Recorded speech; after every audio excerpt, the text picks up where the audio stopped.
Good morning friends, welcome back to my channel BPSC bytes. आज हम economy का थोड़ा स्टैटिक पार्ट करते हैं।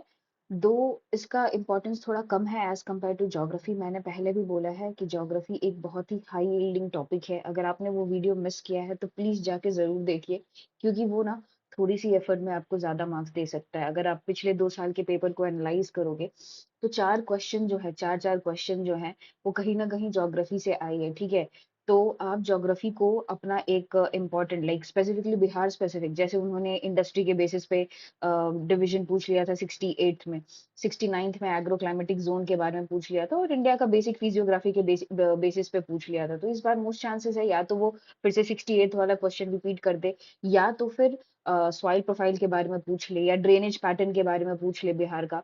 तो मैंने उसमें बताया है आपको उस वीडियो में ज्योग्राफी का, तो सो जाके वो प्लीज देख लीजिए। ठीक है, तो क्या है कि आपका वो थोड़े से एफर्ट में, अगर आप वो 1 घंटे का वीडियो देखोगे तो मैं डेफिनेटली बोल सकती हूँ कि आपको कहीं ना कहीं उसका फायदा होगा आंसर राइटिंग में, क्योंकि ज्योग्राफी की वेटेज ज्यादा है। अगर देखोगे तो पार्ट ए जो पेपर 2 का है वो पॉलिटी है, पार्ट 2 में ज्योग्राफी एंड इकोनॉमिक्स है, जिसमें से ज्योग्राफी की वेटेज ज्यादा है, and third is science and tech, which you all know. ठीक है, इसीलिए ज्योग्राफी का जरूर देख लेना।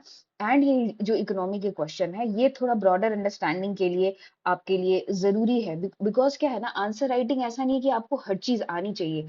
बेसिकली आंसर राइटिंग ऐसी है चीज जिसको थोड़ी थोड़ी जो आपको नॉलेज है, जो डेटा है, वो फैक्ट्स है, वो आप कैसे कोलेट करके अपने आंसर में प्रेजेंट करते हो। तो हो सकता है कि आपको बहुत ज्यादा आइडिया ना हो या कुछ भी नहीं आता हो। फॉर एग्जाम्पल, मुझे पिछली बार 69th के आईएलओ रिपोर्ट के बारे में नहीं पता था, वेज रिपोर्ट के बारे में, या जो सुप्रीम कोर्ट ने जो डॉक्यूमेंट निकाला था उसके बारे में नहीं पता था। ठीक है, तो बट मुझे पता है कि सुप्रीम कोर्ट क्या क्या कह सकता है या क्या उसकी ड्यूटी है। ठीक है, तो मैं उस बेसिस पे उसके आंसर्स को लिख दूंगी। मैंने सुप्रीम कोर्ट के बारे में बहुत पढ़ा था, इसीलिए मैंने वो आंसर वो लिख दिया जो भी गिवन मेरा नॉलेज था। ठीक है, वही आईएलओ का वेज रिपोर्ट की बात कर रहे हैं, तो वेज रिपोर्ट की बात करें तो ILO is a labour organisation. ठीक है, तो उसका बेसिक मोटिव क्या है फॉर्मेशन का? लेबर के इंटरेस्ट को सेव करना। कुछ उनका वर्किंग कंडीशन होगा, कुछ उनका मिनिमम वेज होगा, चाइल्ड लेबर के अगेंस्ट में होगा। तो ये सारी बेसिक चीजें ना, बेसिक अंडरस्टैंडिंग जो है वो आपको ब्रॉडर पर्सपेक्टिव देती है आंसर राइटिंग के लिए, in case you are stuck with where you are left with no clue की what to write what not to write. तो कैच द वर्ड्स, आप वो वर्ड्स पे जाओ, आप कहीं ना कहीं कुछ चीज रेलेवेंट ही लिख के आओगे। ठीक है, और वो बहुत ही इंपॉर्टेंट हो जाता है, because each and every marks matters in mains exam. ठीक है, तो विदाउट एनी फर्दर डिले आप जाके वो ज्योग्राफी का जरूर से देख लेना, एंड फिर let's begin our class with the economy का स्टैटिक पार्ट। देखिए, इकोनॉमी जो है ना बहुत ही टेक्निकल सब्जेक्ट है, एंड इसकी आपकी अंडरस्टैंडिंग काफी अच्छी होनी चाहिए। ठीक है, तो क्या है, आप एक बहुत ही अच्छा इंटरकनेक्टेड आंसर लिख पाओगे। तो बेसिकली ब्रॉड अभी आइडिया हम देख लेते हैं। फैक्ट्स अगर आप देखें तो फिफ्थ लार्जेस्ट इकोनॉमी है आपकी। ठीक है, फिर उसके बाद 3.9 ट्रिलियन है, हम 5 ट्रिलियन इकोनॉमी की बात करते हैं, या टिल 2047 विकसित भारत की बात करते हैं, आत्मनिर्भर भारत। जब भी इकोनॉमी के जो क्वेश्चंस आते हैं ना, तो उसकी एंडिंग ऐसे ही, विकसित भारत, आत्मनिर्भर भारत, सेल्फ रिलायंस भारत, या विश्व गुरु जो बनना चाहते हैं। ठीक है, या ग्लोबल सुपर पावर बनना चाहते हैं। तो आप ये सब अपने कंक्लूजन में डाल सकते हो। थर्ड इन पीपी टर्म्स है, पर कैपिटा जो इनकम है ना आपका, ये 2000 के करीब है। सेविंग रेट जो है डिक्लाइन है, दिस इज वेरी क्या बोलते हैं, वरिंग ट्रेंड है कि 34% जो था 11-12 में, अब वो 30% हो गया। अगर आपको पता है जो हमारी इकोनॉमी है, अगर कुछ आपका जीडीपी जो है वो 1000 रुपए है, अगर वो 700 कंजम्पशन में जा रहा है, जो 300 जो है वो सेविंग है, एंड सेविंग को ही हम इक्विवेलेंट मान लेते हैं investment, that only in turns into. तो दो ही चीज होती है, कंजम्पशन होती है, सेविंग होती है। Saving is equivalent to investment rate होती है। अगर हम यहाँ सेविंग रेट डिक्लाइन बोल रहे हैं तो हम इन्वेस्टमेंट रेट भी डिक्लाइन बोल सकते हैं उसको। ठीक है, जैसे कि investment rate has decline from 34% to 30%।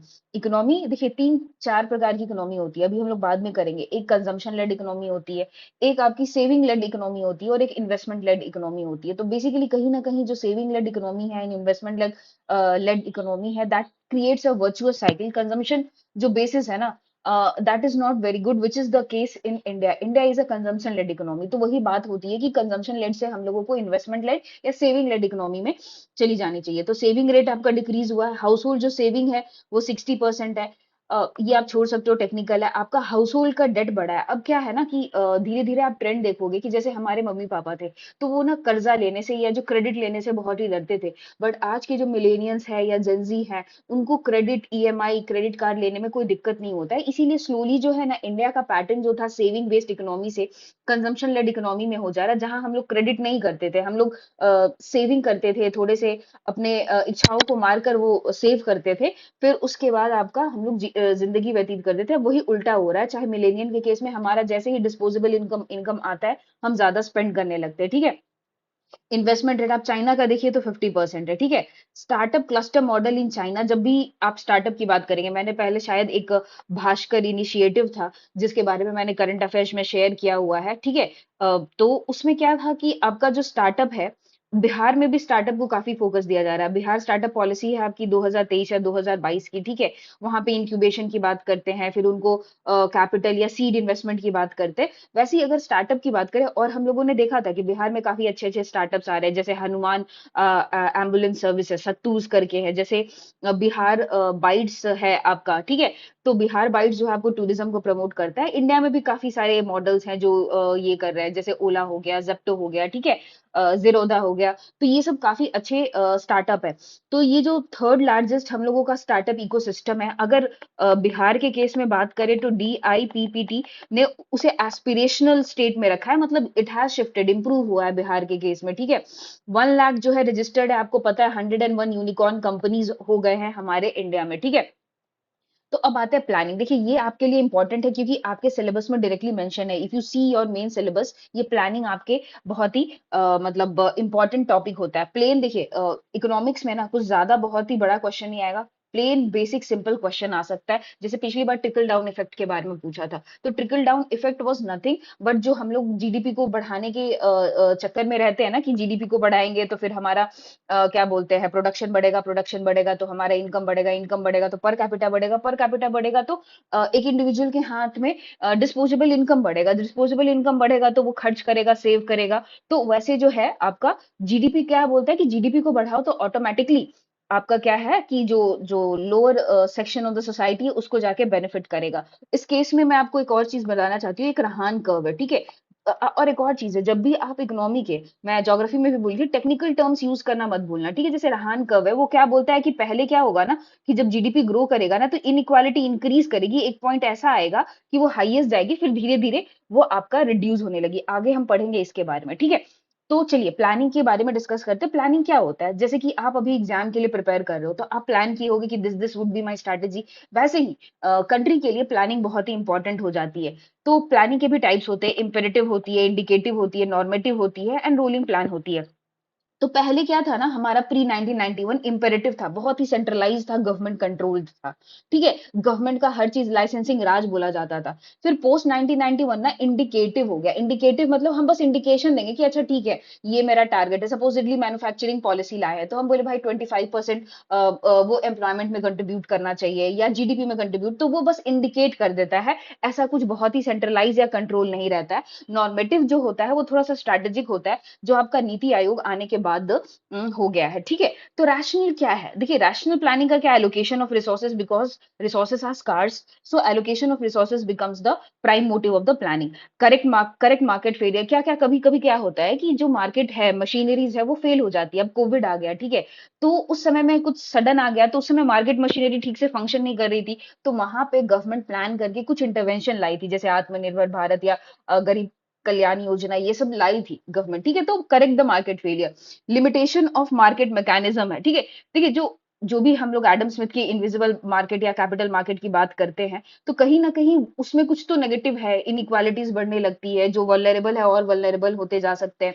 तो उसके लिए बहुत ही जरूरी है need of social justice. Social justice के लिए भी बहुत ही इंपॉर्टेंट है, बिकॉज इंडिया गिवन जो है ना उसकी इतनी क्या बोलते हैं, डिस्पैरिटी है, इतनी डाइवर्स है कि एक सिंगल फिट अप्रोच नहीं हो सकता है, इसीलिए प्लानिंग इंपॉर्टेंट है। तो कंक्लूजन जब भी आएगा, Viksit Bharat and SDG hinges on planning. NITI Aayog should be establish as a statutory body, क्योंकि देखिए नीति आयोग का ना 10 साल हो चुका है। तो बहुत ही इंपॉर्टेंट क्वेश्चन है, what is the difference between planning commission and NITI Aayog, या नीति आयोग का role in development of planning, whatever question can be asked, ठीक है। तो ये थोड़ा सा करंट अफेयर्स का पार्ट है कि आपका नीति आयोग का है, ठीक है।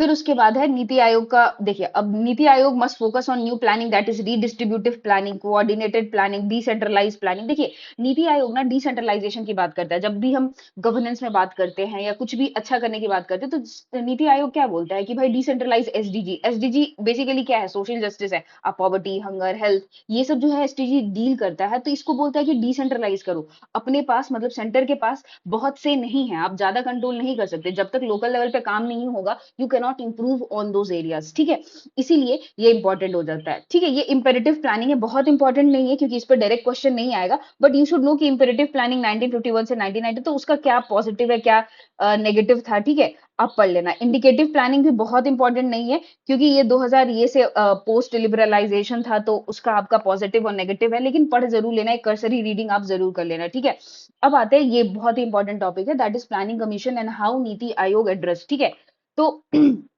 ये जो मैंने कॉलम प्लानिंग कमीशन का दिया है एंड ये जो मैंने नीति आयोग का दिया है, तो सिर्फ नीति आयोग का दिया है ना, तो आप ये सारे पॉइंटर्स डाल देना। अगर सिर्फ प्लानिंग कमीशन का आएगा ना, तो आप ये सारे पॉइंटर डाल देना। ये ना नीति आयोग का पार्ट है। ठीक है, यहाँ पे स्पेस की कमी थी, इसीलिए मैंने यहाँ पे डाल दिया। तो चलिए, प्रॉब्लम विद प्लानिंग कमीशन क्या था? देखिए, प्लानिंग कमीशन जो था आपका 1951 में स्टैब्लिश किया गया था, कि यही मकसद से किया गया था कि कैसे इंडिया डेवलप करेगा। प्लानिंग का हम लोगों ने रैशनल दे किया था कि रिसोर्सेज कैसे डिस्ट्रीब्यूट होगा एंड ऑल दैट स्टफ। ठीक है, और फिर उसके बाद क्या हुआ, धीरे धीरे उसमें ना प्रॉब्लम्स क्रीप इन करने लगी। मतलब वो बहुत ही सेंट्रलाइज हो गया, बहुत ही एंटी फेडरल हो गया, और उसके पास पावर भी था रिसोर्स एलोकेट करने का। और कहीं ना वो पार्किंग लॉट बन गई ब्यूरोक्रेसी की। क्या होता है कि ब्यूरोक्रेट्स है, आप पब्लिक सर्विस में हो, तो जो गवर्नमेंट के बहुत ही क्लोज अबाइड्स थे, ठीक है, जो बहुत ही क्लोज थे, तो उनका वो पार्किंग लॉट बन गया कि अच्छा ठीक है, आपका तो रिटायरमेंट हो गया 60 साल के बाद, आप चलो प्लानिंग कमीशन में चले जाओ। तो प्लानिंग कमीशन में कुछ कुछ प्रॉब्लम्स आ गई, और जो वो रियलाइज करने के लिए स्टैब्लिश हुआ था, वो चीजें नहीं हो पाई है। तो planning commission was more suited for pre 1991 era for imperative planning, more suitable for Niti Aayog ka is for laying down the future vision, identifying limited role in planning and allocation of finances। ये आपका think tank है। ठीक है, आप जब भी बात करते हो नीति आयोग का, तो नीति आयोग कब स्टैब्लिश हुआ था? 1 जनवरी 2015 में, आप ये याद रख लेना। एंड प्लानिंग कमीशन शायद मार्च में हुआ था, 24 मार्च 1951 है, ये मार्च में ही हुआ था। ठीक है, तो आप ये चीज याद कर लेना। फिर मॉनिटरिंग एंड इवैल्यूएशन, जैसे मल्टी पॉवर्टी डायमेंशन इंडेक्स निकालता है, एसडीजी इंडेक्स निकालता है, अभी तो इसका फिजिकल इंडेक्स भी निकला है। ठीक है, वो भी इंपॉर्टेंट है, करंट अफेयर्स में हम कवर करेंगे। ठीक है, अचीव कोऑर्डिनेशन बिटवीन मिनिस्ट्री है, बैलेंस रीजनल डेवलपमेंट है, नीति आयोग का फोरम फॉर नॉर्थ ईस्ट है, प्रमोट कोऑपरेटिव फेडरलिज्म है, प्रमोट कॉम्पिटिटिव फेडरलिज्म है। ठीक है, ये हर्ड फेडरलिज्म करता है, centralise planning one size fit. के संधा नाम बोले थे, देखिए के संधा नाम क्या बोले थे, supersede federalisation and functioning is unitary. कहीं ना कहीं ये फेडरलिज्म को हर्ट करता था। Power of planning commission to allocate finances to central government ministry and state led to numerous problem. ठीक है, NITI Aayog does not have power to transfer finances और allocate finances, it led to increase in the share. जिसको devolution जो होता है आपका, वो increase हो गया 32% से 42%। नाउ अभी 15 फाइनेंस कमीशन में 41% हो गया था। ठीक है, फिर ओवरलैपिंग फंक्शन हो गया, क्योंकि देखिए अब मिनिस्ट्री ऑफ फाइनेंस भी प्लानिंग करता है, एलोकेट करता है फंड, और फिर वो भी करेगा, पैरेलल गवर्नमेंट की तरह काम कर रहा है। दैट इज सेकंड एआरसी ने कहा था। ठीक है, transfer of tied grants to the planning commission of the state is affected. मतलब देखिए, अभी भी आप देखोगे ना, जो फाइनेंस कमीशन हमें देती है पैसा, तो कुछ टाइड होती है, कुछ अनटाइड होती है। ठीक है, 60% टाइड होती है, 40% अनटाइड होती है। टाइड का मतलब क्या होता है कि जैसे कि अगर आप ये कंडीशन मीट करोगे या फुलफिल करोगे, तभी आपको ये एलोकेट किया जाएगा इतना अमाउंट ऑफ फंड। तो ये फाइनेंस कमीशन का थोड़ा लिमिटेशन भी आता है कि मोस्ट ऑफ द फंड जो लोकल लेवल पे जाती है ना, वो टाइड होता है। अगर आप जब ऑडिट पे आप जाते हो, तो बहुत सारे ऐसे टाइड फंड्स होते हैं, तो क्या होता है ना, वो अनयूटिलाइज्ड ही रह जाता है। ठीक है, बेसिकली क्या होता है इंडिया में, आप चीज देख लो कि जो भी पॉलिसी आती है या स्कीम्स आते हैं, जो उसके फंड्स होते हैं ना, वो यूटिलाइज ही नहीं होता है। तो that is the major disadvantage. तो ये क्या है कि टाइड जो थे, स्टेट को बहुत ही ज्यादा प्रॉब्लमेटिक करते थे। Finance commission transferred, untied transferred has led to more financial operation, because देखो डिवोल्यूशन भी बढ़ गया है और इसका थोड़ा अनटाइड भी हो गया है। तो ये हो गया सेंट्रलाइज पावर, सुपर कैबिनेट की बात करते हैं, पैरेलल गवर्नमेंट की बात करते हैं, सेकंड एआरसी। ठीक है, decrease in the power of NITI Aayog led to more and more powers in the hands of ministry and state. तो देखिए, इससे पहले आप एक चीज लिख ले, गाइडिंग प्रिंसिपल ऑफ नीति आयोग क्या क्या है? अंत्योदय है, ये गांधीयन प्रिंसिपल है, इंक्लूजन है, ठीक है, विलेज को बहुत ही ज्यादा ये किया है, डेमोग्राफिक डिविडेंड है, पीपल्स पार्टिसिपेशन है, trust based governance and sustainability है। तो ये आप छोटा सा डायग्राम भी बना सकते हो जब नीति आयोग का है। प्रॉब्लम विद नीति आयोग क्या हो गया? Lack legitimacy. भाई ये सिर्फ एडवाइजरी बॉडी है, ये बोल भी दिया तो क्या हो जाएगा, गवर्नमेंट नहीं मानेगी। ठीक है, पब्लिश विजन डॉक्यूमेंट तो पब्लिश किया है, सॉरी स्ट्रैटेजी डॉक्यूमेंट तो वो पब्लिश किया है, लेकिन विजन डॉक्यूमेंट जो उसका एक से है वो उसने वो नहीं किया है। इंक्रीज इन इक्वालिटी आप ऑक्सफैम का क्रिएट कर सकते हो, 1% होल, लगभग 60% ऑफ द वेल्थ। फिर ऐसे करके, या टॉप 10% जो है 90% वेल्थ जो है ऑक्सफैम का है। हमारा गिनी कोफिशिएंट जो है इंक्रीज कर गया, 0.35 या 37 के करीब है। ठीक है, certain problem such as poor education and health, आपको पता है एसर का रिपोर्ट आप यहाँ पे कोट कर सकते हो कि जो कॉग्निटिव आउटकम बेस्ड है, बेसिक मैथमेटिकल स्किल जो है स्टैंडर्ड 5 और 6 के बच्चे नहीं कर पा रहे। हेल्थ का आपको मालूम ही है कि क्या है, कि हमारा जो पीएचसी का हाल है बहुत ही बुरा है, टर्शरी में ही सब जाते हैं। तो टर्शरी जो सेक्टर है हमारा, जो हेल्थ सेक्टर है वो काफी ओवरबर्डन है। आपको नर्स टू डॉक्टर रेशियो, ये सब नर्स टू पेशेंट रेशियो बहुत ही डेप्लोरेबल कंडीशन में है, हेल्थ में है। Limited role of NITI Aayog in creating condition conducive to facilitating private sector जो है। देखिए, अब इसके पास ना ग्रांट या फाइनेंस एलोकेट करने का, ये तो प्राइवेट सेक्टर को ये बूस्ट तो कर सकता है, लेकिन उसे मोटिवेट कैसे करेगा? ठीक है, lack of emphasis on decentralise planning. देखिए, प्लानिंग अभी भी डिसेंट्रलाइज नहीं हुई है। ठीक है, लिमिटेड एनफोर्सेबिलिटी। तो अब इनिशिएटिव देखिए, अटल टिंकरिंग मिशन है, साथ है that is sustainable action for transforming, एक भारत श्रेष्ठ भारत है, एस्पिरेशनल डिस्ट्रिक्ट है, हेल्थ इंडेक्स है, फिजिकल इंडेक्स है, मल्टी पॉवर्टी डायमेंशन इंडेक्स है। तो ये भी छोटे बक्से में अगर सिर्फ नीति आयोग पे आए तो आप डाल सकते हो। ठीक है, ये कर चुके हैं। तो स्ट्रेटेजीज क्या क्या है? स्टैट्यूटरी बैकिंग देने की बात करती है कि नीति आयोग को स्टैट्यूटरी बैकिंग देगी। देखिए, एक इंटरेस्टिंग फैक्ट है, जब भी कोई बॉडी आए तो जो स्टैट्यूटरी बॉडी है, जो कोई ऐसी एग्जीक्यूटिव बॉडी है, उसे हम स्टैट्यूटरी बैकिंग देने की बात करेंगे। और जो स्टैट्यूटरी बैकिंग है जिस ये डिपार्टमेंट को, उसको हम कॉन्स्टिट्यूशनल बॉडी बनाने की बात करेंगे। ठीक है, जब भी वे फॉरवर्ड होगा तो ऐसे समझ लो कि जो एग्जीक्यूटिव बॉडी उसके पास कम पावर है, स्टैट्यूटरी के पास थोड़ी ज्यादा पावर है, कॉन्स्टिट्यूशनल के पास ज्यादा पावर है। ठीक है, तो ऐसे समझ लेना कि कोई भी ऐसी बॉडी आए तो आप उसको वैसे लिख सकते हो। ठीक है, हेड ऑफ द नीति Aayog should B cabinet minister with the title like minister of economic development. मतलब एक सेरेमोनियल टाइप की बातें हैं। प्रिपेयर विजन डॉक्यूमेंट बहुत जरूरी है फॉर विकसित भारत बाय 2047 है। Focus on redistributive planning and decentralisation की बात है। NITI Aayog should act as a forum for coordinating all relevant ministry and department. NITI Aayog must play more proactive role in facilitating private sector in national monetisation pipeline है। आपको मालूम है कि ये जो है आपका ग्रीन फील्ड है या ब्राउन फील्ड है, नेशनल, हाँ, ये कोर एसेट को मोनेटाइज करने की बात करता है। ठीक है, नेशनल मोनेटाइजेशन जो पाइपलाइन है। Encourage state to set up own institution, formulate vision like TN vision है फॉर 1 ट्रिलियन इकोनॉमी। जैसे तमिलनाडु ने अपना विजन डॉक्यूमेंट निकाला, तो वैसे ही इंडिया के लिए भी विजन डॉक्यूमेंट निकालने की बात करते हैं। ठीक है, रेलेवेंस ऑफ प्लानिंग इन क्या बोलते हैं, मार्केट इकोनॉमी आप देख सकते हो, रिडिस्ट्रीब्यूटिव है, प्रमोट बैलेंस रीजनल डेवलपमेंट है। प्रेजेंट डे रेलेवेंस क्या क्या है? देखिए, प्लानिंग अभी प्रेजेंट डे में भी रेलेवेंस है। क्लाइमेट चेंज है आपका, यूनाइटेड नेशन आपका फॉर क्लाइमेट चेंज है। AI enabled rather than inhibitor होना चाहिए। एआई भी इंटरप्ट कर रहा है हमारे मार्केट को। मल्टी स्टेक होल्डर होनी चाहिए, मीटिंग एसडीजीज होने चाहिए। विकसित भारत का विजन है, सॉरी 45 लिख दिया मैंने, ये 47 होगा। ठीक है, विजन ऑफ विकसित भारत। ठीक है, अब ये बेसिक आइडिया देख लो, इवोल्यूशन। अगर लॉन्ग आंसर्स में आ गया तो आप कैसे लिखोगे? आप तो पहले प्लानिंग कमीशन का लिखोगे, फिर इंडिकेटिव, इंपेरेटिव, फिर स्ट्रैटेजिक, फिर नीति आयोग के बारे में थोड़ा थोड़ा लिखोगे। लेकिन अगर इसकी बात करें तो फर्स्ट 5 ईयर प्लान को हम क्या बोलते हैं, हरोड डोमर मॉडल बोलते हैं, जो कि फोकस किया था किस पे? एग्रीकल्चर पे, प्राइस स्टेबिलिटी पे। क्योंकि हमारा देश जस्ट आजाद हुआ था और बहुत ही एग्रीकल्चर प्रीडोमिनेंट, अभी भी प्रीडोमिनेंट एग्रीकल्चर है, लेकिन उस समय फोकस एग्रीकल्चर पे था। सेकंड 5 ईयर प्लान पे क्या हुआ? उसे महल नोविस प्लान भी बोलते हैं। रिसोर्स एलोकेशन और रैपिड इंडस्ट्रियलाइजेशन की बात की थी, तो कहीं ना कहीं ये थोड़ा डिस्टर्बिंग हो गया था कि हम रैपिड इंडस्ट्रियलाइजेशन पे डायरेक्ट जंप कर गए थे।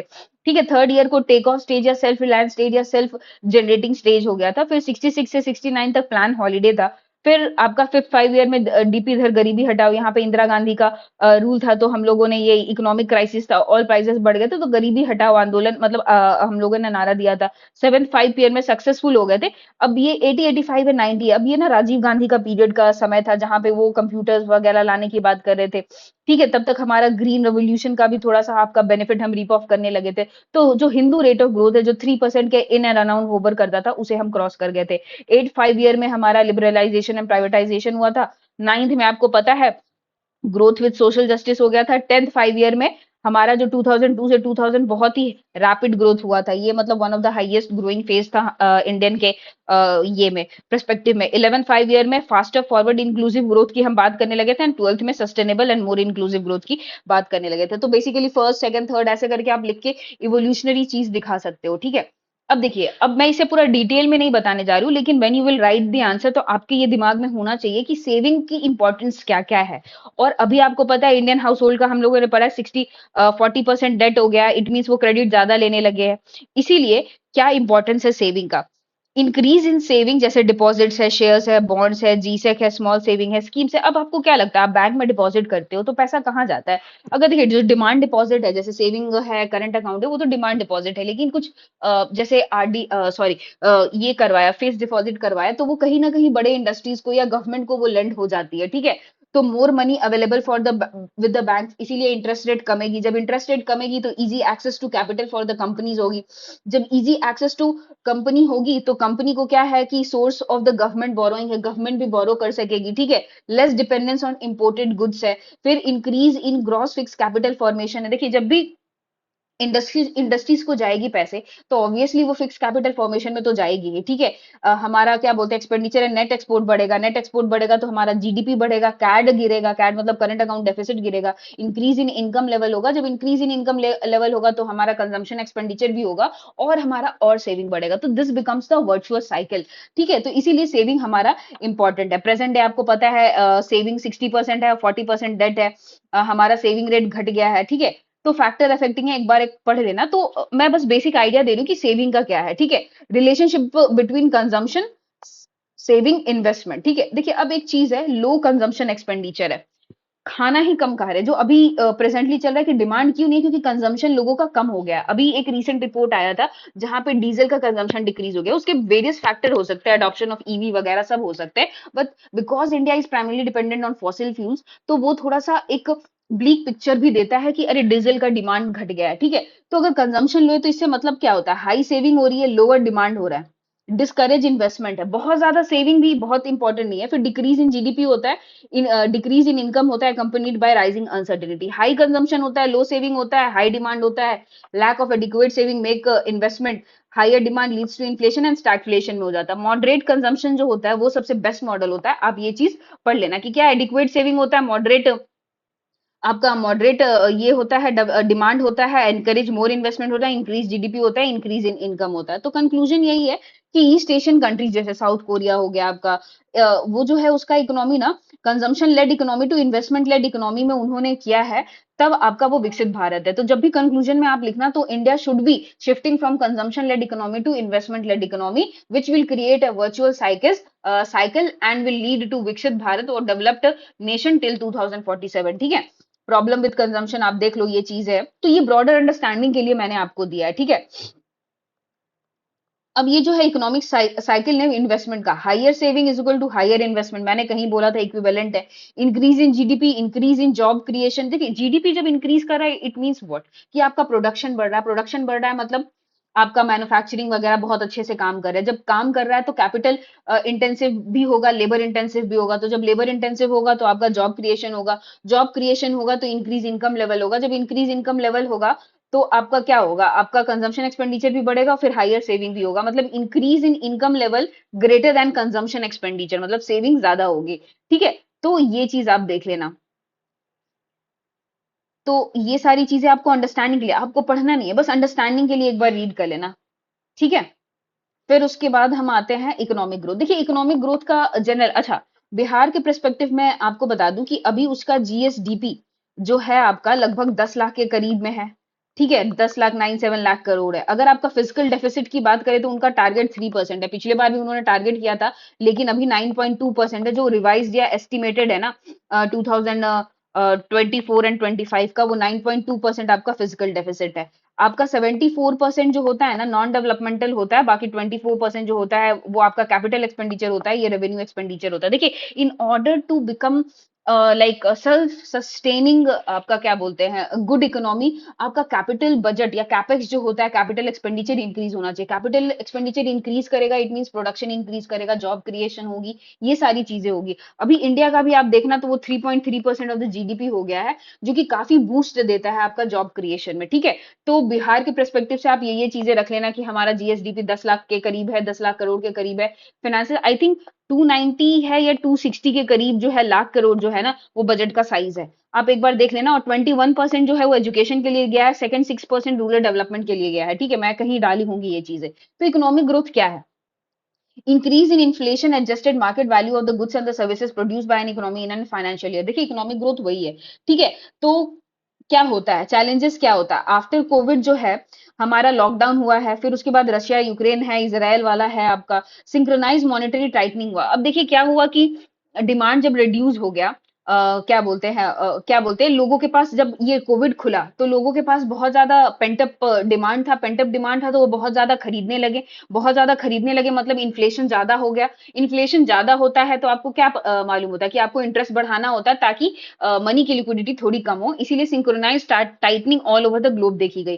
प्रोटेक्शनिज्म है, आपको पता है अभी टैरिफ वॉर चल रहा है। फिर चैलेंजेस इन एक्सपोर्ट है, हमारा जो एक्सपोर्ट है या ग्लोबल चेन वैल्यू सिस्टम में हमारा इंटीग्रेशन बहुत ही कम है, लेस देन 2% है। हमारा नेट एफडीआई कमा है। ऐसे बोलते हैं कि अरे हमारा एफडीआई इतना टच किया, वो किया, बट अगर नेट एफडीआई की बात करें ना, नेट एफडीआई होता क्या है? देखिए कुछ फॉरेन कंट्रीज जो है, कंपनीज जो है वो हमारे यहाँ इन्वेस्ट करेगी, मतलब आपका, और फिर जो इंडियन कंपनी बाहर करती है, ठीक है, वो भी तो करेंगे। इंडियन कंपनी जैसे बड़े बड़े रिलायंस है, कॉन्ग्लोमरेट है, अडानी, वो बाहर करती है। तो नेट अगर देखा जाए ना तो देयर हैज बीन डिक्रीज, ठीक है। स्ट्रक्चरल चैलेंजेस है, लो स्किलिंग है, मैन्युफैक्चरिंग आपका स्टैग्नेंट हो गया है। की ड्राइवर्स क्या क्या, post pandemic V shape recovery है, गवर्नमेंट स्पेंडिंग काफी बढ़ी है, इकोनॉमिक हमारी रेजिलियंट है। अगर आईएमएफ का भी अभी कोट करे या वर्ल्ड बैंक का कोट करे तो वो बोलते हैं ग्लोबल में सबसे ज्यादा अगर ब्राइट स्पॉट है तो वो इंडिया की इकोनॉमी है, क्योंकि हमारी पॉपुलेशन इतना है, रिलीज ऑफ पेंटअप डिमांड है, कैपेक्स हमारा 3.3% ऑफ जीडीपी है। बैंकिंग एनपीए जो 2011-12 के करीब 11% हो गया था, अब 3.9% है। इन्फ्लेशन कंट्रोल है, न्यू फॉरेन ट्रेड पॉलिसी है जो आपकी 2 ट्रिलियन 2023 तक। अब एक और चीज है, ये वाला मॉडल ना आप कहीं पे भी बना सकते हो, सबका साथ सबका विकास एंड सबका विश्वास। ये कहाँ बना सकते हो? जब आप वल्नरेबल सेक्शन की बात कर रहे हो, या फिर आप इंक्लूसिव ग्रोथ की बात कर रहे हो, ठीक है, तब आप ये डायग्राम बना सकते हो कि कैसे एनहांस कर सकते। Creating public good, public good में क्या क्या आएगा हमारा, आपका नेशनल पाइपलाइन आएगा, फिर उसके बाद नेशनल मोनेटाइजेशन इंफ्रास्ट्रक्चर पाइपलाइन आएगा जो 1,11,00,000 करोड़ है। मोनेटाइजेशन पाइपलाइन जो कोर एसेट की बात करें, डिजिटल इंफ्रास्ट्रक्चर की बात करें, ग्रेटर फॉर्मलाइजेशन की बात करते, पीएम सम्मान निधि की बात करते, ट्रस्ट बेस्ड गवर्नेंस है, आपका आईबीसी आया है, ठीक है। फिर उसके बाद जीएसटी आया, जन विश्वास बिल आया है, रीरा आया है, रियल स्टेट है, फिर इनविट्स आए हैं। फिर एग्रीकल्चर प्रोडक्टिविटी के लिए क्या क्या किया हम लोग, agriculture infrastructure fund 1 lakh crore का हम लोगों ने स्टैब्लिश किया है। एफपीओ, एफपीआई, एग्री स्टैक है, केसीसी का भी 3 लाख से 5 लाख के करीब हम लोगों ने इंक्रीज कर दिया क्रेडिट लिमिट। फिर उसके बाद है प्राइवेट सेक्टर का हम लोग डिसइन्वेस्टमेंट किए हैं, पीएलआई है, नेशनल लॉजिस्टिक पॉलिसी है, एमएसएमई को बूस्ट करने के लिए हम लोगों ने उसका डेफिनेशन चेंज किया है। And there are many steps which has been taken by the government to promote private sector promotion rather than क्या है, maximum governance and minimum government. यही तो पॉलिसी है जो प्राइवेट सेक्टर को आती है। तो आप ये कोड कर सकते हो। ग्रीन ग्रोथ भी बहुत ही इंपॉर्टेंट है, आप ये पढ़ सकते हो, बट उतना रेलेवेंट नहीं है, ठीक है। एम्प्लॉयमेंट ये बहुत ही इंपॉर्टेंट टॉपिक है आपके लिए। अगर देखा जाए तो decrease in unemployment level 6% to 4% आ गया। बिहार के केस में अगर आप देखो तो ओवरऑल अनएम्प्लॉयमेंट रेट 3% है, 3.6 ये मेल के केस में है, 1.4% ये आपके फीमेल के केस में है। ये कुछ कुछ इनिशिएटिव है बिहार का, जैसे Bihar Shatabdi unrecognise sector worker and artisan social security scheme है, Bihar state migration labour accident fund है, Bihar building and other construction worker welfare board है। ये आपका बिहार स्पेसिफिक एग्जाम्पल मैंने डाल दिया।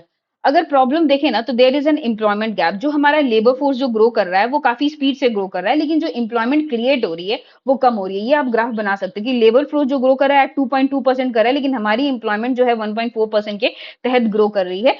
इस वजह से जो हमारा है ना मीट नहीं हो पा रहा। बाकी तो अदर स्ट्रक्चरल प्रॉब्लम है, स्किलिंग नहीं है, और एम्प्लॉयमेंट इलास्टिसिटी है वो हमारी लेस देन जीरो हो गई है, ठीक है। देखिए नाउ आवर इलास्टिसिटी जो है, एम्प्लॉयमेंट इलास्टिसिटी इज 0.4। 1990 में ये 0.4 थी, अब ये हमारा 0.1 हो गई है। ये तक्षशिला फाउंडेशन ने बताया है। एम्प्लॉयमेंट इलास्टिसिटी क्या होता है कि the percentage change in the growth of the employment by percentage change in the GDP, ये ना डिक्रीज हो रहा है। जैसे कि एम्प्लॉयमेंट कितना क्रिएट हुआ है और कितना जीडीपी इंक्रीज हुआ है। देखिए मेजरली क्या हुआ है ना, हम लोगों को मिसिंग मिडिल बोलते हैं। क्यों बोलते हैं? कि क्या हुआ ना, हम लोग प्राइमरी से डायरेक्ट सर्विस सेक्टर में जंप कर गए। बीच वाला जो मैन्युफैक्चरिंग जो है, जो सेकेंडरी सेक्टर है, वो जो हमें एम्प्लॉयमेंट क्रिएशन तो देता है, वो ही हम लोगों ने गायब कर दिया। इस वजह से क्या हुआ है ना, कि हमारी प्रोडक्टिविटी तो इंक्रीज हुई है, क्योंकि हम लोगों ने कैपिटल इंटेंसिव, बहुत सारा कैपिटल इंटेंसिव चीजें लगा दी। हम लोगों ने लेबर इंटेंसिव ये इंडस्ट्रीज ही नहीं खोले हैं, जिसकी वजह से क्या है कि एम्प्लॉयमेंट कम क्रिएट हुई, हमारा जीडीपी इंक्रीज कर गया है। जैसे कि लेबर प्रोडक्टिविटी इंक्रीज हो गई है, लेकिन एम्प्लॉयमेंट क्रिएट नहीं हुआ है। ठीक है, तो आप ये चीजें थोड़ा टेक्निकल है, लेकिन आप समझोगे थोड़ा कि मिसिंग मिडिल जो है, मैन्युफैक्चरिंग हम लोगों ने बहुत अच्छे से फोकस नहीं किया, जो कि चाइना ने किया था। कि वो जो बेसिकली जो लीनियर प्रोग्रेशन होता है, प्राइमरी से सेकेंडरी में जंप करता है, सेकेंडरी से फिर टर्शरी में जंप करता है, या सर्विस सेक्टर में जंप करता है। हम लोगों ने क्या किया, प्राइमरी से डायरेक्टली सर्विस सेक्टर में जंप कर लिया, क्योंकि पोस्ट 1991 जो है, और हमारे पास काफी पॉपुलेशन थी जो इंजीनियरिंग एंड वो सब कर रहे थे, तो काफी उसे बूस्ट मिल गया। ठीक है, इस वजह से हमारा कहीं ना कहीं जो एम्प्लॉयमेंट इलास्टिसिटी है, या वो 0.1 है, ये तक्षशिला की रीडिंग है। Rising unemployment among the youth, यहाँ पे एक इंटरेस्टिंग फैक्ट है कि relationship between education and unemployment, unemployment rate among graduate is 9 times higher than uneducated people. Basically problem थोड़ा मेंटालिटी के साथ भी है। यहाँ पे कि क्या है ना, कि यहाँ हम काम को छोटे बड़े देखते हैं। अगर आप यूएस या वेस्टर्न कंट्रीज को देखोगे, तो वहां कोई भी काम छोटा बड़ा नहीं होता है। एक क्या बोलते हैं, मैनुअल स्कैवेंजर है जो साफ कर रहा है ना, वो भी काफी रेस्पेक्टफुल जिंदगी जीता है। लेकिन यहाँ पे क्योंकि मैनुअल स्कैवेंजिंग जो है, एक तो कास्ट बेस्ड है, और प्लस हम उसे बहुत ही नीची नजर से देखते हैं। या कोई ड्राइवर है, या कोई टेलर है, या कोई मोची है, ठीक है, या कोई आर्टिस्ट ही है, हम उसे बहुत ही नीचे तरीके से देखते हैं। तो that is the problem of perception in India. और क्या होता है ना, कि जब आप पढ़ लिख लेते हो, थोड़ा ग्रेजुएट हो जाते हो, तो आपको लगता है कि यार ये मीनियल जॉब तो मेरे लिए नहीं है, ये मेरे हिसाब से नहीं है। इंडिया का पॉपुलेशन इतना है कि most of the people are under employed या अनएम्प्लॉयड ही है, दो दे आर एजुकेटेड। सो थोड़ा परसेप्शन का भी यहाँ पे प्रॉब्लम है। अब लेबर फोर्स पार्टिसिपेशन देखे, बिहार में 55% है, जहां पे मेल 78% है एंड फीमेल 32% है, which is less than national average of 37% by PLFS जो है सर्वे, उसके हिसाब से है। ठीक है, ये हम लोगों ने कर लिया है, ये भी कर लिया है। कैरेक्टरिस्टिक आपको एम्प्लॉयमेंट है, एग्रीकल्चर लार्जेस्ट कंट्रीब्यूटर है, सीजनैलिटी है, लो स्किल है, मिडिल इनकम जो है, मिसिंग मिडिल की बात करते हैं, इनफॉर्मलाइजेशन 95% जो हमारी एम्प्लॉयमेंट है वो इनफॉर्मल है। एक और इंटरेस्टिंग फैक्ट है कि जो ऑर्गेनाइज सेक्टर में भी है ना, वो भी 90 नहीं 70 या 60% जो है ना इनफॉर्मल। अब ट्रेन में जो है, ठीक है, कभी कभी साफ वाले हैं या जो कॉन्ट्रैक्ट बेसिस पे लेते हैं, तो वो एक तरीके का इनफॉर्मल ही हो गया ना, कॉन्ट्रैक्चुअल बेसिस पे। तो वहां पे भी वो चीजें है। फिर गिग इकोनॉमी का राइज हो गया है, वेज गैप भी बहुत ज्यादा है, 34% है। ठीक है, अनस्किल लेबर जो है, प्रोडक्शन पॉसिबिलिटी कर्व है, not realising the production possibility curve. ठीक है, वाई अनएम्प्लॉयमेंट है, आपको पता है क्या क्या है, रिजिड लेबर लॉ है। बेन ऑफ डॉर्फिज्म भी हम यहाँ पे मिडिल एमएसएमई की बात करते हैं। क्या होता है ना, कि जैसे 100 एम्प्लॉय से अगर आप ज्यादा जाओगे, तो आप पे कंप्लायंस बर्डन बहुत ज्यादा आ जाएगा। इसीलिए क्या क्या होती है ना, कंपनी अपने आप को बड़ा नहीं करती है। ठीक है, डिस्ट्रक्शन ऑफ ट्रेडिशनल एम्प्लॉयमेंट हो गया, फिर इलास्टिसिटी की भी बात करेंगे, leave frog into service and stagnation of manufacturing, skill deficit है। आपको मैंने बताया था पीएलएफएस ओनली 19.5% फॉर्मल ट्रेनिंग लेते हैं, लैक ऑफ टेक्नोलॉजी है, there is a gap between आपका हमारा टीचिंग एजुकेशन या इंडस्ट्री का जो डिमांड है। तो स्कीम्स क्या क्या है आप देख लीजिएगा, एम्प्लॉयमेंट से रिलेटेड क्या है, स्किल से रिलेटेड क्या है, एंटरप्रेन्योरशिप से रिलेटेड क्या है। यहाँ मनरेगा है, दीनदयाल योजना है, ईज ऑफ डूइंग बिजनेस है, सीम पोर्टल है, स्किलिंग के लिए पीएम कौशल विकास योजना है, स्किल इंडिया मिशन है, नेशनल अप्रेंटिस मिशन है, समर्थ है जो टेक्सटाइल में स्किलिंग करती है, stand up India, startup India, मुद्रा है। ठीक है, तो शारदा कमिटी जो बोर्ड है ना, वो बोलती है कि एक स्किलिंग के लिए हम बोर्ड ही बना देना चाहिए। अगर बोर्ड बन जाएगा ना, तो उससे क्या है कि हमारा फोकस थोड़ा स्किलिंग के प्रति ना बढ़ जाएगा। तो इसीलिए ये इंपॉर्टेंट है। एम्प्लॉयमेंट जो है आपका, अब बिहार में क्या क्या है, बीपीएससी ने टीचर का लगभग 1 लाख के करीब है, वो बोले थे 2 लाख के करीब, 1 लाख का उन्होंने रिक्रूट कर लिया है। फिर बिहार टेक्निकल सर्विसेज है, अभी शायद बहुत सारे डॉक्टर्स का वैकेंसी आया है। फिर बिहार एसएससी के थ्रू भी वो लेते हैं। तो बिहार में क्या क्या है आपका, बिहार स्किल डेवलपमेंट मिशन है, कौशल युवा प्रोग्राम है। ठीक है, महिलाओं के लिए भी है आपका। अभी ये लखपति दीदी का भी आप इसमें मेंशन कर सकते हो, कि उन्होंने ड्रोन ट्रेनिंग की की गई है। ठीक है, उन्हें भी एक एम्प्लॉयमेंट मिलेगा, रिपेयरिंग की भी उन्हें जरूरत मतलब क्या बोलते हैं, ट्रेनिंग दी जाएगी। इससे क्या है कि मोर फीमेल एम्पावरमेंट होगा एंड उनका participation in female labour force participation बढ़ेगा। ठीक है, अब पीएलएफएस के हिसाब से हमारा 32% था, पीएलएफएस अब 24%। अच्छा, ये कुछ गलत है डेटा यहाँ पे, सॉरी। अभी पीएलएफ के हिसाब से यहाँ पे 37% है, जो रीसेंट डेटा है, ये 2004 का है, और ये शायद बीच का है। मैं इसको करेक्ट करके आपको मैं बता दूंगी, ठीक है। ये थोड़ा-सा गलत डेटा शायद यहाँ पे आ गया है। जो भी मैं रिसेंटली पढ़ी थी वो 37% था। ठीक है?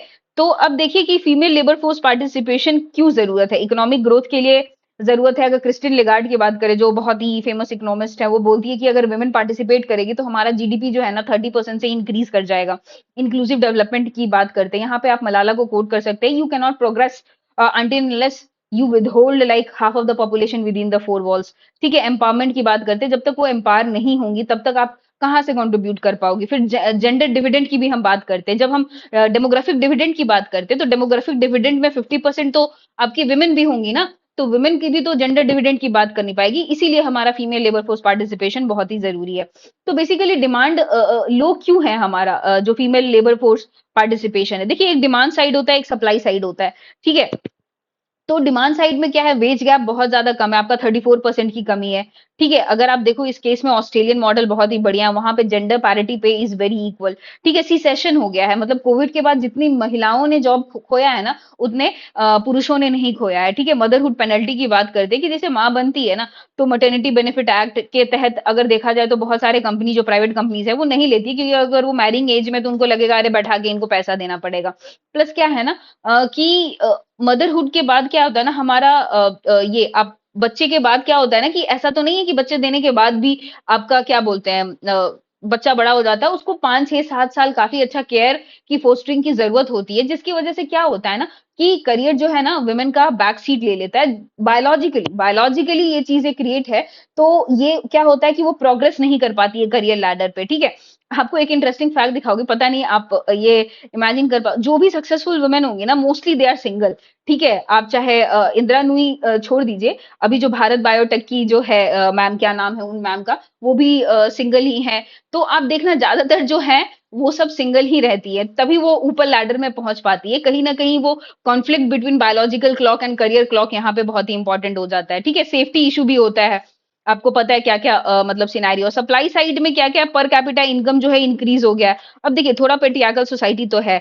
जब पुरुष जो है या जो वहां पे पुरुष जो है वो ज्यादा कमाने लगता है तो बोलता है अरे औरतों को, मेरी घर की औरतें काम क्यों करेंगी, तो ये थोड़ा सा प्रॉब्लमैटिक हो जाता है। फिर एजुकेशन इंक्रीज हुआ है। अब क्या हुआ है कि अब वुमेन जो है काफ़ी पढ़ लिख गई हैं, तो उनको क्या होता है कि और आगे-आगे पढ़े, हम मार्केट में एंट्री ना लें। ग्रेजुएशन कर लिए तो चलिए पीजी कर लेते हैं, पीजी कर लिए तो चलिए पीएचडी कर लेते हैं।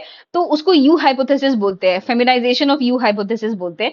तो इसमें क्या होता है ना कि पहले जो है जब एजुकेशन जैसे-जैसे बढ़ता है ना, वैसे-वैसे कम होते जाता है, क्योंकि वो ज़्यादा पढ़ने की कोशिश में होता है, फिर वो धीरे-धीरे इंक्रीज़ करता है। इनिशियली डिक्लाइन होता है, देन राइज़ होता है। तो वही अभी इंडिया जो है यू हाइपोथेसिस से जा रहा है। स्किलिंग भी है, थोड़ा कम होता है वुमेन में, एंड डिजिटल लिटरेसी भी एंड थोड़ी कम होती है उनमें। अगर आपको देखा जाए तो मोबाइल फोन्स जो है वुमेन लोग को, आप वो मीम बहुत ही ज्यादा फेमस हुई थी कि ना उसको फोन नहीं मिला था क्योंकि वो बोल देंगे सोच रहे थे बिगड़ जाएंगे। तो ये रियलिटी है हमारे समाज की, जहाँ पे मतलब आपको फोन जो है एक्सेस जो है विमेन पहले मेल को मिलेगा रादर देन अ फीमेल। ठीक है? इनिशिएटिव आपको पता है क्या क्या, code of social security code है, आर्टिकल 39 दिए, इक्वल पे है, स्टैंड अप इंडिया है, सेल्फ हेल्प ग्रुप है, इंडिया में बिहार में जीविका दीदी है। अभी क्या है ना, one of the highlights of the budget is women welfare, जहां पे वो बात कर रहे हैं कि हम महिला हाट लगाएंगे। ठीक है? पिंक बसेस स्टार्ट करेंगे। ठीक है? महिला ई हाट है, एमजी नरेगा है, biological holiday. This is very interesting about Bihar, that Bihar is one of the नहीं, it is the first state to give biological holidays to the womens. ठीक है? जो हमें स्पेशल लीव मिलता है, जो गवर्नमेंट जॉब में होंगे, जो स्पेशल लीव जो है वो वुमेन के लिए अवेलेबल होता है हर मंथ 2 दिन के लिए। ठीक है? फिर उसके बाद है इक्वल पे है, what more could be then, skilling है, सिक्योरिटी है, फ्लेक्सिबल टाइमिंग है। अब देखिए, वुमेन को ना वर्क फ्रॉम होम दे दिया जाए तो कहीं ना कहीं वो फायदेमंद हो सकता है, या फ्लेक्सिबल हो जाता है कि सम वीक डेज को आपको क्या बोलते हैं वर्क फ्रॉम होम हो जाए या वैसा हो जाए। तो क्या है, हाइब्रिड मॉडल से ना वो दोनों चीजों को मीट कर लेगी। देखिए, देयर आर समथिंग बायोलॉजिकली हम लोगों को ज्यादा टाइम बच्चों को देना पड़ेगा, मतलब जो वुमेन्स हैं, तो उनके लिए थोड़ा सा हाइब्रिड मॉडल बनाना पड़ेगा।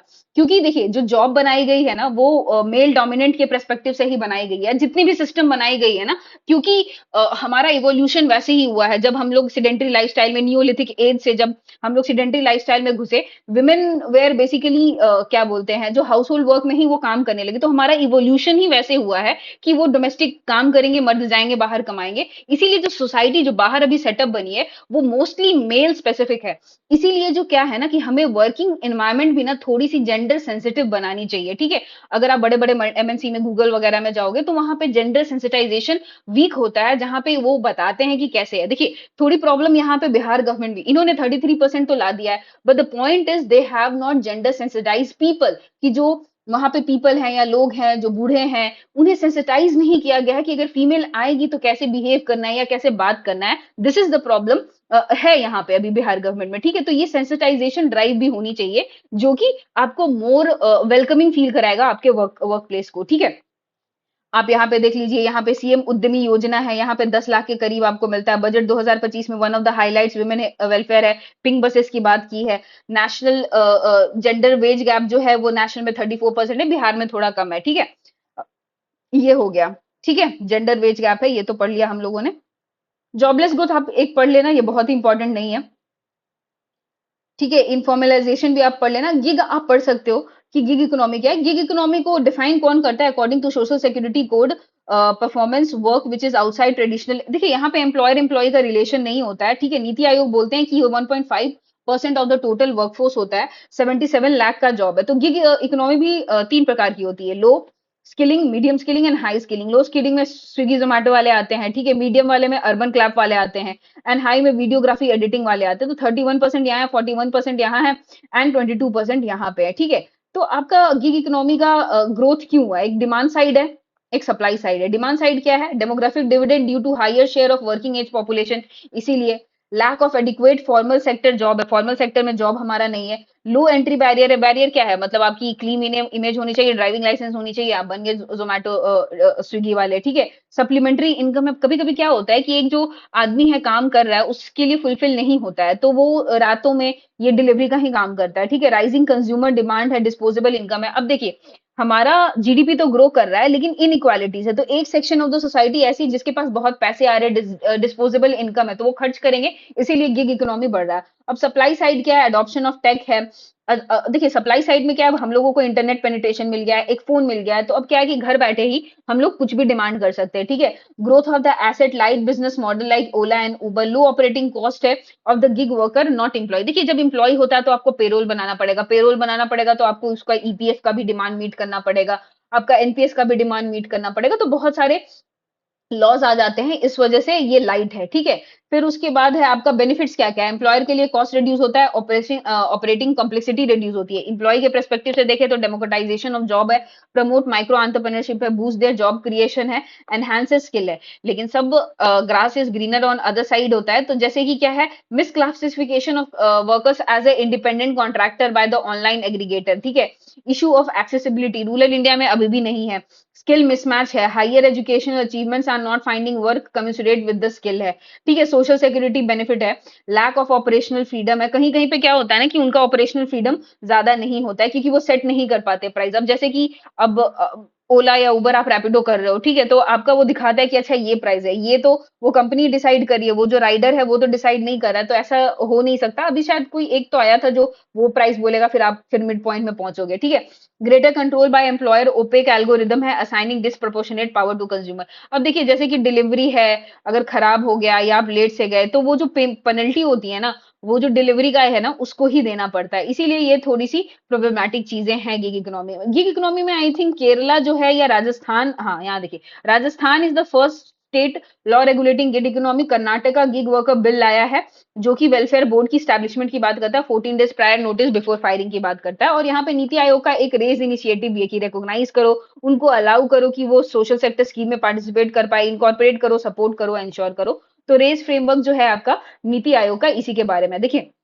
ये बहुत ही इंपॉर्टेंट क्वेश्चन है, देखिए, क्योंकि ये 2023 में आया है, and BPSC has the tendency of repeating the question from the UPSC, जब से इन्होंने पैटर्न चेंज किया है। तो ये क्वेश्चन आया था, examine the methodology adopted by the computing unemployment in India. What improvements would you suggest? देखो, unemployment is when an individual is actively seeking employment but cannot find work. According to latest PLFS surveys, unemployment rate is 4%. अगर बिहार में बात करें तो it is 3%.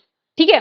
फिर उसके बाद है मेजरमेंट कैसे होता है, extent of measure by three concept, एक करंट डेली स्टेटस होता है, एक करंट वीकली स्टेटस होता है, एक यूजुअल स्टेटस होता है। करंट डेली स्टेटस ये होता है कि वीक में एक भी दिन उसे वर्क नहीं मिला।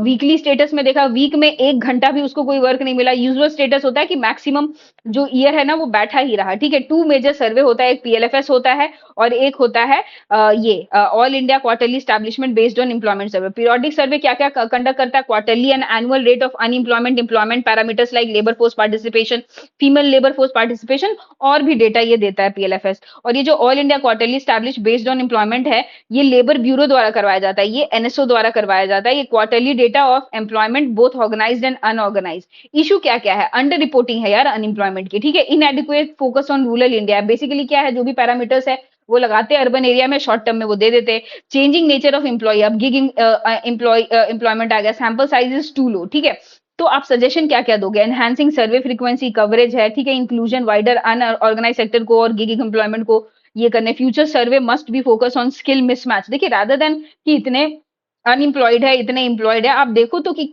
जो अनएम्प्लॉयड है उनमें क्या स्किल सेट है और क्या मार्केट की इकोनॉमी है, तभी तो आप मैच करा सकोगे। ठीक है, इसीलिए तो proper service should help to make better policy and address the structural issues है। ठीक है, इनइक्वालिटीज इन इंडिया है। ठीक है, अभी के लिए फिलहाल इतना ही। नेक्स्ट सीट में हम लोग नेक्स्ट लेक्चर में इसी क्लास को आगे बढ़ाएंगे। ठीक है, till then take care, bye bye. अगर आपको ये वीडियोस अच्छी लगी